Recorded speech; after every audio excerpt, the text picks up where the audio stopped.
What's going on, boys? It's your guy, Sony Macaroni MMA here, back in another video. And today we're going to be talking about and going over UFC Belgrade fight card predictions. Man, this card to me, it's just not that good. Let's be honest here, guys, not that good. Bunch of fights on it, a bunch of people I don't really know too well. I mean, I like the main event. The main event is good. Co-main event is good. I think like the the last three fights on this card. Again, if you start from the prelims all the way down to the main event, are like those fights I want to see those fights. Those are the fights I want to see. I'm highly anticipating for it to be really good. But this card's introducing a lot of new talent to the UFC. Hopefully, a lot of people can make a name for themselves in the UFC because it's always good to see new faces in the promotion. Because you never know if these guys will be champions. That you don't know what's gonna happen in the future with these people. So honestly, let's just jump right into it, man. We have a lot of fights to go over here.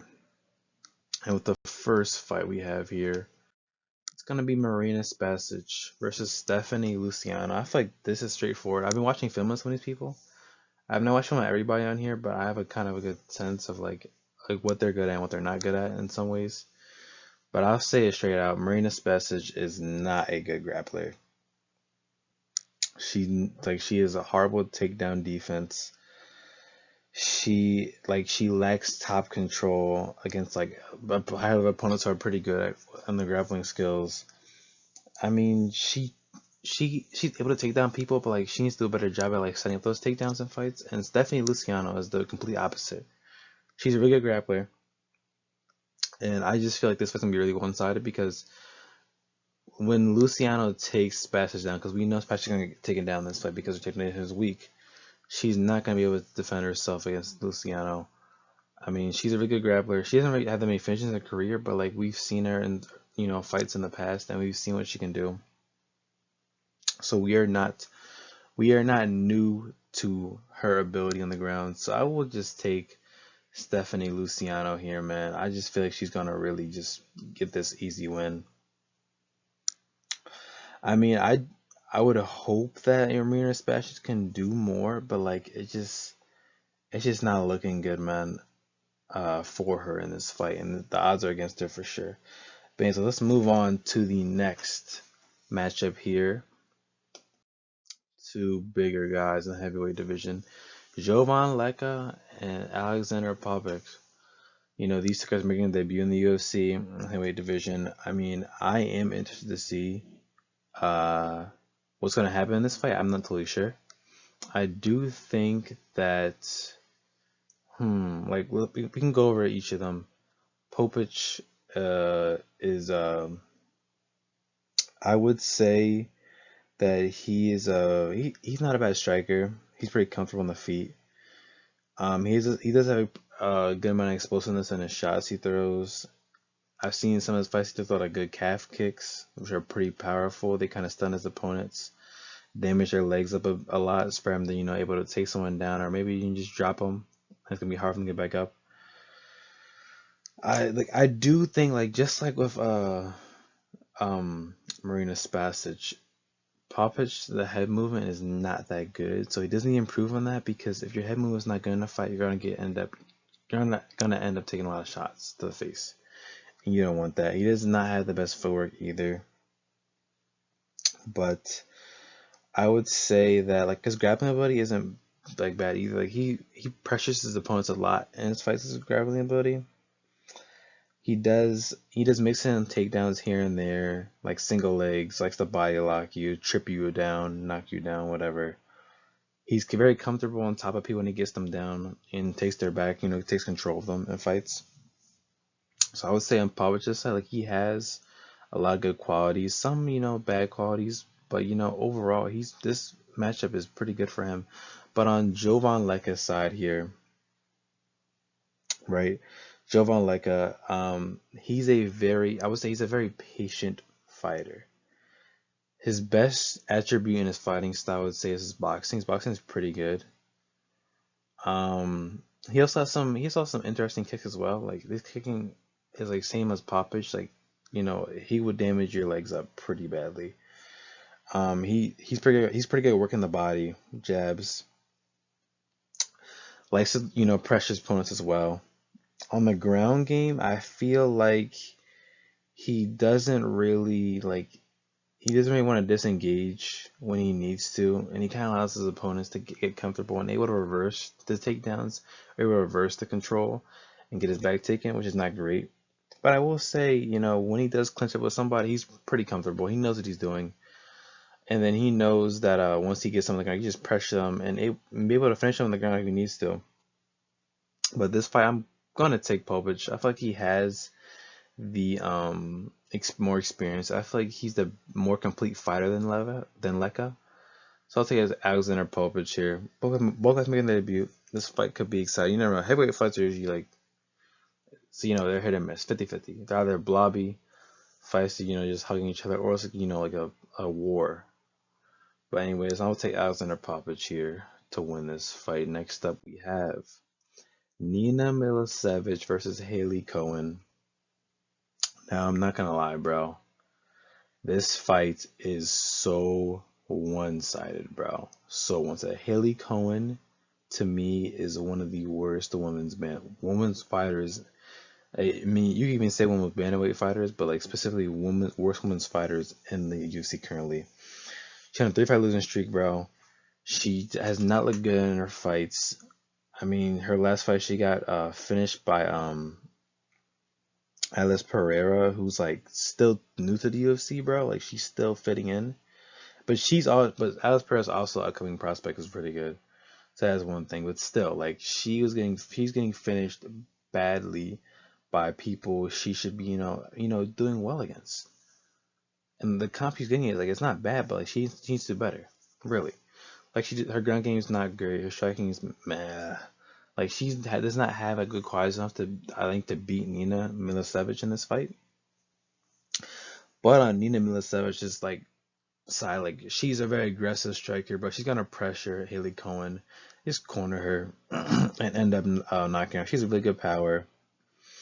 She knows how to stick her jab out. She does use a lot of kicks in her style as well.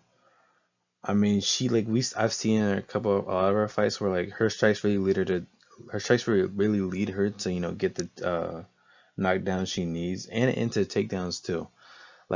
She'll strike somebody, combo them and then just take them down easy, get control over them. And also her grappling, she is very good at keeping control on top. She knows what she's doing. Once she gets your back, she really could stay there for a long time, unless you're a really good grappler. But Haley Cohen's not that good, so Milicevic gonna, this fight for Milicevic is a layup, basically a layup for us. It's an easy win for her. She's very good at ground and pounding people, hammer, fist, elbows on the ground, whatever she needs to do to finish you off. That's what she can do. I will say she can be a little bit too aggressive, but in this fight, Haley Cohen's not gonna be a problem. She's not gonna be a really good opponent in this fight. She's gonna be just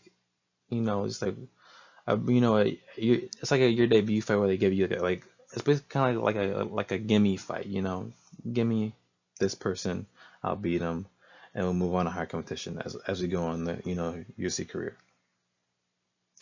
So I'll take Nina Milicevic here by I'll take her by TKO, ground pound for sure, because Haley Cohen is not good, bro. I'm sorry. Next up, we do have Matiz Rebecki versus Kyle Prepelec. Now, both these guys are shaky. This is Kyle Prepelec's second stint in the UFC, but he's not yet won a fight. And it's kind of, it sucks, but this guy just is not really good. And I feel like in this fight,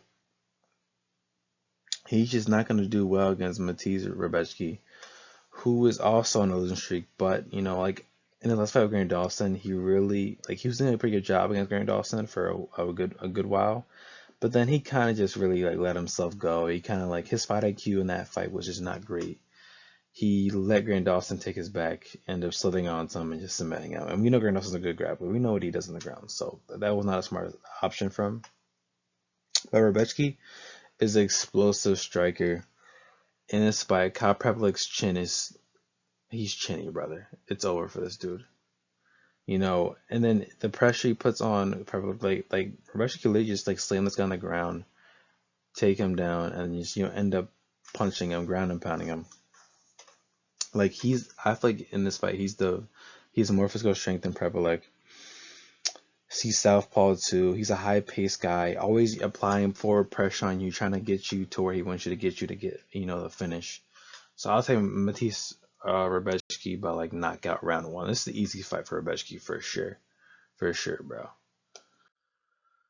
Next up, we have Denis Bezushka versus Bogdan Grad. I mean, this is another fight. I don't really like. I don't care for a lot of these fights, but like, you know what? Like, you can't really. I mean, you can hate on this card the way like it looks, but if this card's a lot of finishes, I'll like it.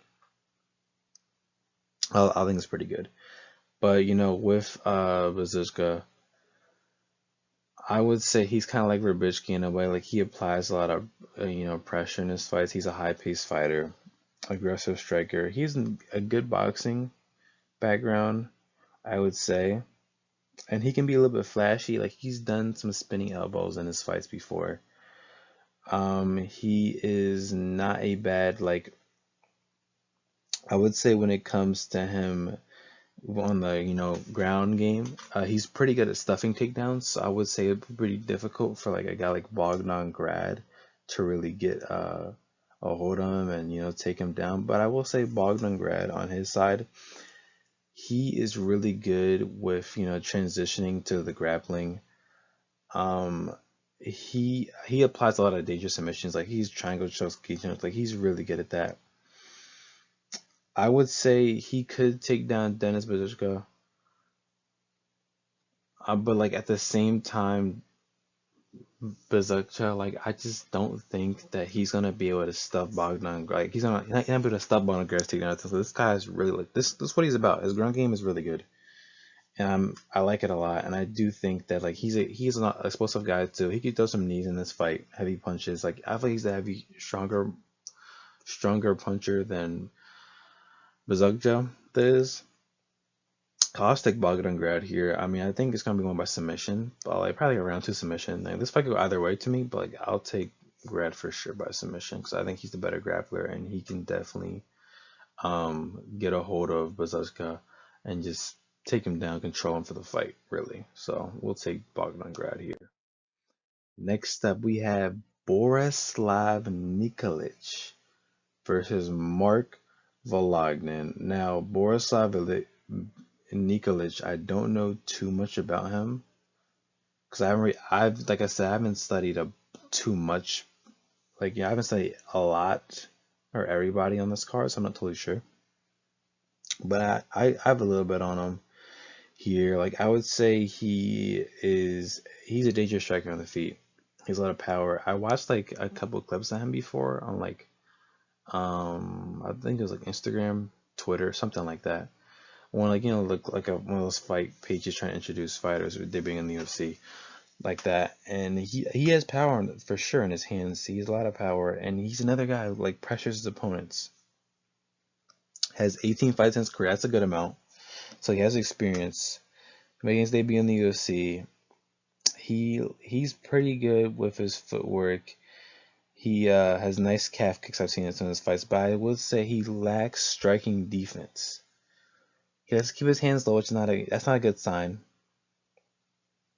Not a great sign to keep your hands low.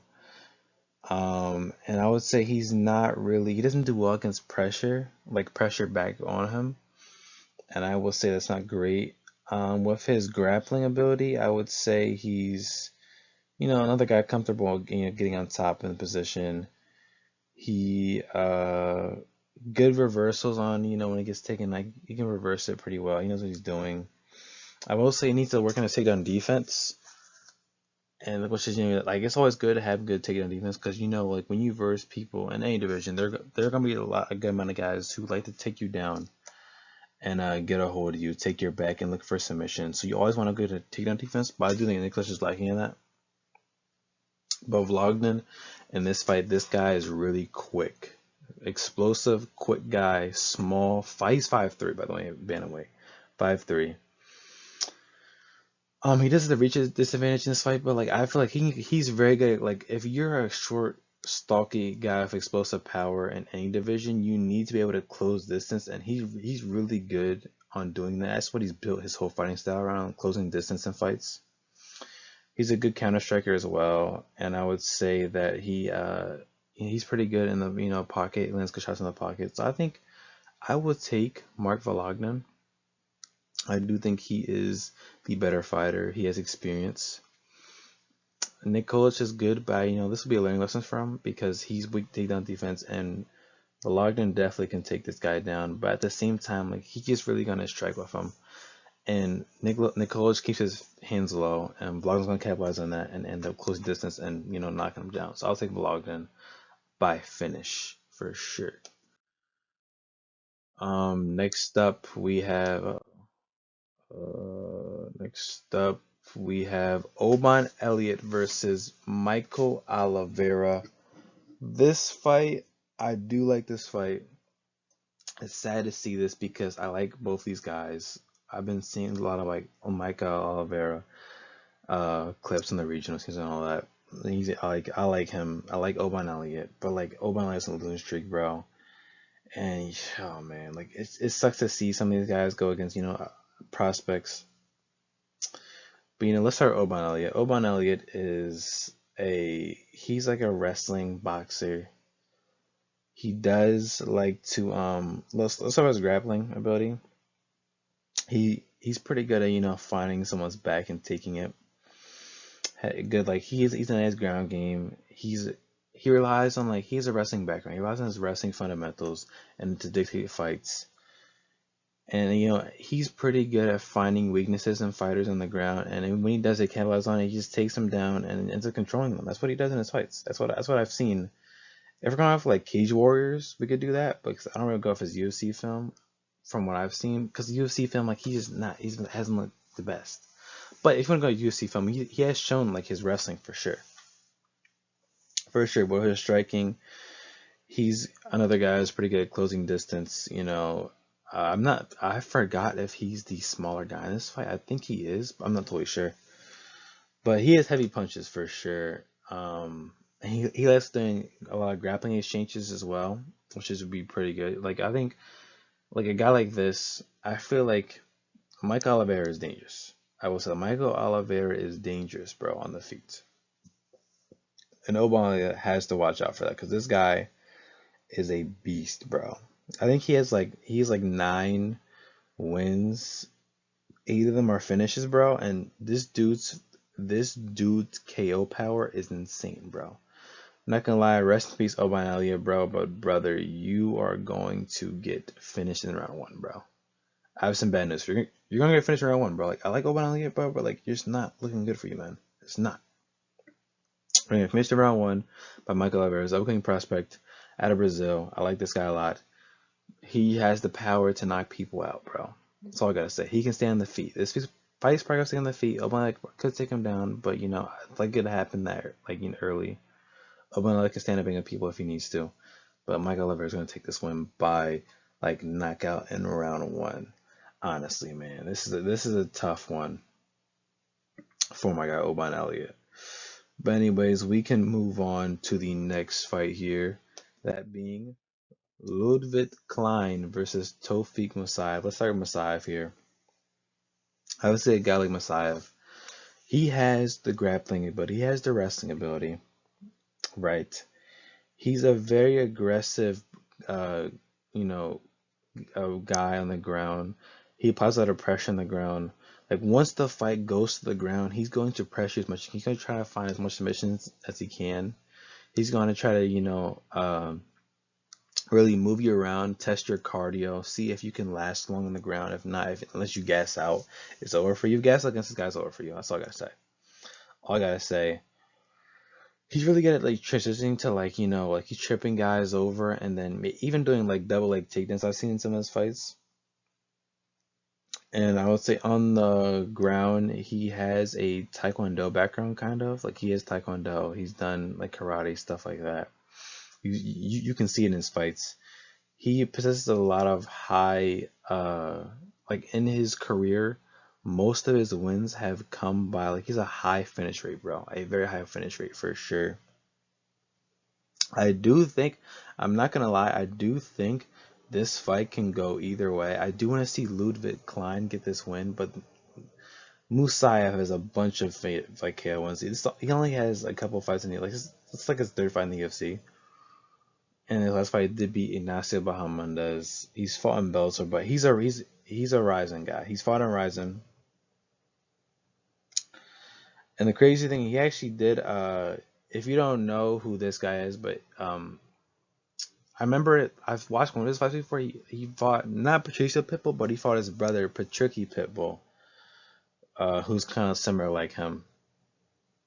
But he beat. I remember that fight.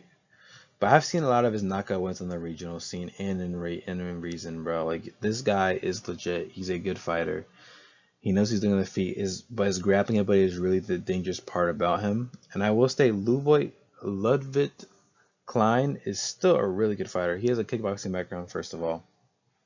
Lands a lot of high accuracy shots in his fight. Like, he'll land a bunch of shots. He's pretty good at stopping, like, in the wrestling takedowns. Like, he has a good takedown defense etiquette. Like, he knows what to do when it comes to getting, like, double A's. He knows what to do in certain type of takedowns. He knows what is going on. I would say in this fight he's faster than Musayev, so he definitely could, catch Musayev off his feet if he needs to.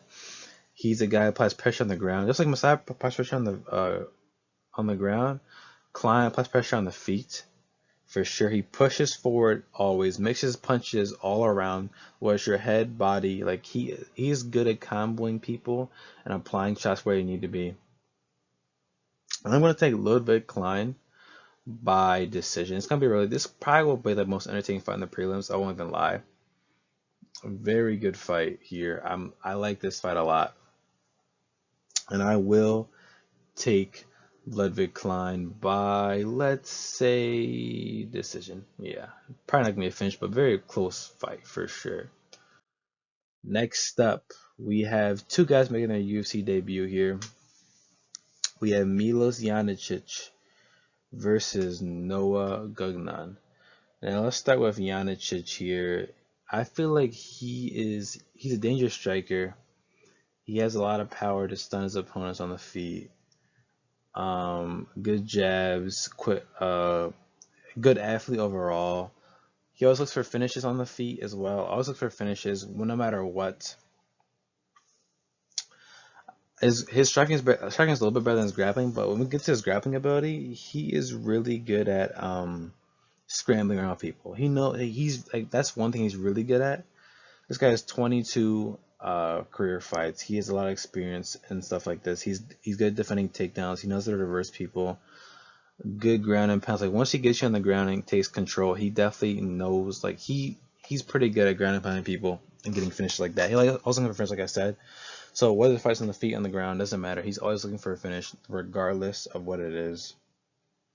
And I've seen in some of his fights, he uses a lot of good knee shots, which are, like, nasty, very hard shots. Some bad things about him, like his head movement isn't great. Like, another, just like how I was talking about before, I forgot what it was. But, like, having your hands down in a fight is not great. Like, that's not the best thing you can do in a fight, and he can whiff on a lot of his strikes when you do that, which isn't the best thing. But I do like Janicic a lot, but with Noah Gugnan, I would say he's the better grappler. He's a wrestler as well. Very good pressure when it comes to being on top. He's very good at taking people's backs. He knows how to get up. Like, he's very good at getting up in the grappling game, reversing it and getting right back on the feet and getting back in fights. He's good at controlling the clinches he has. But he's been taken down a lot in his fights before, which is not great. Does have significantly less fights than Janicic, but he's still a very good fighter. On the feet, he has heavy hands. For sure has heavy hands. I've seen it before. He's good at keeping a high guard in fights. He is just like how Janicic is like closing for the finish all the time. So is Gugnan, always looking for a finish. He's a tough guy. Another guy who likes applying knees when in the clinch very close in. Has solid leg kicks in his fights as well. He knows how to attack all the levels, whether it's punching, kicking, and body shots. He knows how to do very good combos and working well together with all three of those in order, really take his opponent, on a different level and finishing them up eventually. But in this fight, I'll take Janicic. I think he's the better fighter. I think he's the better striker, and I would say he's the slightly less worse grappler than Gugnam. But this fight is the ground. I think Gugnam could win this on the ground. But Janicic for sure on the feet. I'll take Janicic for sure. So I'm taking I'll take Milos Janicic with the win here. Next up, we have another guy making his UFC debut here. We're never on the main card. I'm surprised Gilbert Urbina is on the main card. This guy's not really good. But anyway, let's get to it. Vlasto Chepo. This guy to me is very good. He's a stalky guy. A lot of power in his hands. He throws a bunch of flurries in his fights. Tough fighter. Nice jab. He cuts off people in the cage a lot to land a bunch of his really good shots. He's another guy who looks for the finish constantly. On the ground, I would say he's like not as good on the ground. He has ground and pound ability on there. He's pretty good at stuffing takedowns, because he's pretty strong. He's a strong guy in general, so he's pretty good at stuffing takedowns. But I would say he's not very good on the offensive grappling game. He doesn't do a great job of avoiding punches on the ground as well, when his back is being taken, or he's not on top in a fight. And his overall takedown defense is not really good at all. I've watched a couple, I've seen his fights before, for my film study. He's not that great. With a takedown defense, defending stuff on the ground. So that's probably his weakest thing. With Gilbert Urbina, this guy has a very long jab. He's 6'3", first of all. This guy's a long guy. I think he might be taller than Chepo. I'm not sure, but I'll say Gilbert Urbina is dangerous on the ground. So I'll say this fight goes to the ground. Urbina has a very high chance of winning this fight on the ground for sure. But I would still say that Chepo's gonna be able to. He probably could get out of Urbina's, takedown attempts and all that, trying to submit him. He could get out of that and keep this fight on the feet. And if I on the feet, I will take Chepo just to close distance on Urbina, since he's the taller guy. He does mix in a lot of kicks and knees in his fights, but still he's not really gonna be to me. Urbina's not that. Urbina's not good, bro. He's not great. He's not good at all. I think his last fight was on UFC Noche. I forgot. I'm trying to think who he fought. I'm pretty sure he fought UFC Noche, bro. No, he did not. He didn't. His last fight, I'm trying to think. Oh, it was against Uros Medic. That's crazy, the part. He's against Uros Medic. Yeah, KO'd. He's been finished in almost every one of his losses. Actually, he's even finished every loss in the UFC, and he's also finishing every one of his losses in his career, bro. He's been KO'd a couple times. He's been submitted, but crazy by Brian Battle. But that's fair game, because Brian Battle's a really good grappler. I'm thinking Vlasto Chepo here by knockout. Give me a round 2 knockout by Chepo.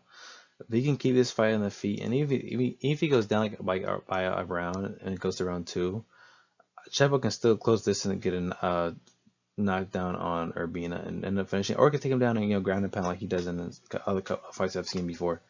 I'll take Chepo here. Next up, we have Dusko Todorovic versus Robert Valentin. Last time I heard Robert Valentin's name, I know his last fight, he had a fight after this, but I remember this dude being on the main card of Holloway versus Poirier 3, bro, and I was like, dude, how? And he fought Atiba Gauthier, and it's bro, how is he on the main card? But anyways, and he did knock down this fight, but still. Let's start with Todorovic here. Todorovic has heavy blows, uses kicks. He's good at finding distance in a fight. He's allowed to range them as well. On the ground, I would say he's pretty good at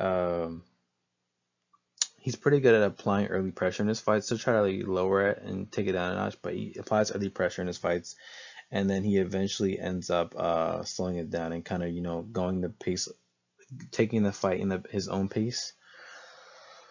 he can't leave himself vulnerable sometimes in like exchanges, so he could get knocked out. So like his chin is like a lot of times open, and that's not great when it comes to striking defense. And I would say he can grapple. He has good jiu-jitsu. He knows what he's doing. Now with Robert Valentin, I will say that this dude is not bad. Just because don't look at his UFC record, he's not a bad fighter. I think he's not the worst. Not the worst. He can grapple, and I've seen him on the grapple before. I like him on the feet. Explosive guy. Round one will probably be his best round. After that, he's done, bro. Next thing to gas about round one is where he's like the biggest, the best at what he can do. He's very good at finishing his fights. I've seen him throw sharp elbows in his fights. He's dangerous, bro. This guy's dangerous. He's a very unexpected fighter when like he does certain things. He's pretty good at like tripping up people. He knows what doing clinches and all that. But I'll take Robert Valentin here by like a finish in round one. Hear me out. Total Rush's chin's gonna be open. Valentin's gonna take that and take this fight by a knockout. Next step for the next fight, let's move on. And we have for the next fight. Now, for this fight, we all been waiting for Alexander Rakic to make his heavyweight debut against number 12 ranked Marcin Tybura. We are excited. But Rakic is on a 4 losing streak. Bro, this dude has not, bro, you don't understand. He was ranked in light heavyweight for so long. He was still ranked in light heavyweight until the meta rankings came out. But this dude's been ranked for so long, and he's on a 4-fight losing streak, bro. Brother, 4-fight losing streak, bro. What is going on? What is going on, bro? How is this? But anyways, let's start with Rakic, bro. Rakic he's the taller guy in this fight. He has a very good frame. Like I don't know how, but look at Marcin Tybura, look at Rakic, bro. Like their frames look crazy, bro. I know Rakic has a nice outside leg kick. He's pretty good at feinting in his fights. Has explosive, fast punch combinations. Like he's the quicker guy in this fight against Marcin Tybura for sure. But we're not gonna count out Marcin Tybura, bro. This guy, yes, he's 40 years old. Yes, he's 40 years old, but he's still number 12 ranked heavyweight for a reason, bro. For a reason. This guy is very good on the ground, and he can take Rakic down if he needs to, for sure, for sure. But at the same time, his striking is also really good. He's a high IQ fighter when it comes, to this game, to the sport we call MMA. Very good. He's very good at, on the feet. He's very good at setting up his grappling, scrambles with people. So on the fight, he'll not on the fight, on the feet, he'll end up using a lot of combinations. Try to one punch strikes to knock people down, end up setting up his grappling scrambles with people, and finding the submission on the ground. He has submission wins for sure. But I do think at the same time, Rakic is it's kind of hard. Rakic is the younger guy. He's the taller guy. Tybura is the bigger guy though, and he is a good grappler. He knows what he's doing. He has a lot of grappling ability on the ground, but he's on 2-fight losing streak. He did lose to Tower Fortune, which is surprising. He lost to Ante Delija, but like overall, like this is a really good fight. I feel like Rakic needs to get this win because he's on a 4-fight losing streak, but he needs to get this win for sure. He's been finishing 3 of his last 4 fights. Those losses, bro. He fought Big Ankh, got killed by Yuri, killed by Jan Blachowicz, killed by Azamat Murzaganov, bro. Like, it's just not looking good for this dude, but he needs to get this win. So I'm going to take Rakic here. He needs to get this fight early, because if he doesn't fight early, Tybur's going to end up taking him down and end up grappling, using his grappling ability and submitting him. And he does not want that. Rakic, you do not want that, bro. Please, bro, you do not want that, bro. You don't want to be on the ground with Marcin Tybura, because this dude is dangerous, bro. He's dangerous, man. But anyway, let's move on to the next fight, and that being the co-main event. This fight was being reworked because at first Jan Blachowicz was supposed to fight Bogdan Guskov on the UFC Abu Dhabi card, but then Killer Round changed out because of injury. So then Bogdan Guskov took the opportunity to fight on short notice, take on Ankalaev, Big Ankh. And then that left Jan Blachowicz with no opponent, so he got kicked off the Abu Dhabi card, and now it's on UFC Belgrade in Serbia. And he's fighting Navas, also taking his final short notice. So it's a reworked fight, a new fight. But you know what? Let's talk about I'm not. Navo obviously came in here. He beat Anko Talaba. He made the rankings. To me, this guy just has pillow hands, bro. His striking, like, he's not a bad striker, but like when he strikes and he's punching people, like, it doesn't look like he's doing any damage at all. And with Kutalaba, he didn't do no damage. Like, obviously, he won the fight by TKO, but if you look at the way he won, once he took Kutalaba down, because Sterling has good wrestling. He can wrestle for sure. I saw in the Kutalaba fight, he can wrestle. But when he took Kutalaba down, Kutalaba kind of gave up on trying to get back up, and he just ended up getting something capitalized on it, started punching him, ground and pounding him, and winning by TKO. And like Kutalaba gave up. So to me, that fight, I mean, his striking wasn't the reason why. His power wasn't the reason why he won. It was really because Kutalaba gave up, and he just ended up taking all the punches in the road to stop the fight because he wasn't defending himself. So that's the reason why. Like now, I'm saying to me, he's kind of overrated in terms of his striking. Not the greatest, guy. He is finishing wins, but like just look at his strike. Like he's a pillow. I call him Nava a pillow in his striking, bro. I'm just being honest, bro. I'm just being honest. But anyways, Jan Blachowicz, we know how good this guy is, bro. He's fought the best of the best. I remember when he fought Izzy, bro, and he gave Izzy his first loss in his career. Pretty sure his first loss in his career. That was a good fight. But anyways, this guy, Jan Blachowicz, is a very patient guy. He likes to use a lot of counter strikes. He's a good grappler. He sees people. He chokes out people too. Aggressive wrestler. He forces submissions on people if he needs to. Very good leg kicks. He is good enough to keep around in a 5-round fight. He's a mobile light heavyweight because there's a lot of heavyweights who don't really move around a lot. But this guy's fought. I believe Jan's fought a middleweight before too, so like he definitely has mobility for sure. Even though he can be like a little bit like slow on his foot speed and kind of patient, he still is dangerous, bro. He has a lot of knockout power, and his leg kicks are dangerous. He can take you down with the leg kicks, knock you down leg kicks, and the finish on the ground and pound. So this guy is dangerous. But I'm gonna take Jan Blachowicz, bro. I think he's gonna humble Navajo Sterling and give Navajo his first loss ever in the UFC, bro. I think he's gonna do that. I believe he definitely can do that. For sure, bro. For sure he can do that. And I'm gonna take Jan, bro. I think this guy, Navajo Sterling is kind of overrated and he needs to be humbled, but he needs to be stopped, bro. And Jan Blachowicz is definitely the guy to do it in this fight, and he's going to win this fight by, let's say, like, give me a round 2 knockout by Jan Blachowicz, bro. This guy's just dangerous, bro. So give me a round 2 knockout by Jan. Now we have here our main event. I'm not gonna talk about this fight too much just because I went over it in my last video a lot when I was talking about the main events. But obviously, I just talking about this fight isn't close between Medic and Rodriguez and D-Rod. So I took Medic by knockout. He's gonna knock out D-Rod like round 1, bro. Not a fair fight. D-Rod, obviously he's an aggressive striker. He has the grappling. He has good fighting IQ. He's good at performing shots to the body and targets to the head for knockout wins. He's done it before in his fights. But at the same time, Uros Mesh is he has so much power. Mesh is a more powerful guy than Rodriguez. Not the better striker than Rodriguez in terms of how he gets his strikes, how he lands his strikes, precision, accuracy, all that. But in terms of the power, Mesh is gonna land crazy shots. What he did to Jeff Neal when he was the way he's gonna do to D-Rod, bro.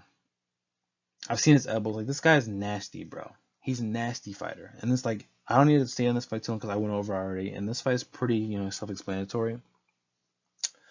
Uros Medic is going to win this fight. Knockout, round 1. He's going to move into the rankings. He could contend for a belt. You never know, bro. This dude's unpredictable. So I'm going to take Uros Medic here by finish for sure. This dude's dangerous, bro. Watch on Saturday, bro. Watch what he does to D-Rod. And I like D-Rod, bro, but he's 39, bro. He's old. He's with it up, bro. I don't care. He's been training in jail, bro. It's over for this dude. Your time has come. There he goes. Your time has come, bro.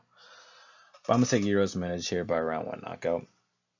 And that's gonna be the end of the video here, man. If you boys enjoyed, Like and subscribe for more MMA content. We have a lot more stuff coming out, a lot more ideas, a lot more card builders for sure for new cards, a lot more fight announcements I want to talk about as well. So man, like subscribe for more. If you have recs, you want me to make videos on, I will gladly do them. Depends on what it is. I'm not gonna lie, but most stuff people have recommend me, I would assume it's gonna be stuff I can definitely do and add on to my posting schedule. But anyways, if you boys like the video, just subscribe, man. It's free. There's plenty more content to come, bro. I'm excited for this channel. I've done a lot on here so far, and I'm excited to keep on going. So anyways, that's gonna be the end of the video, and peace.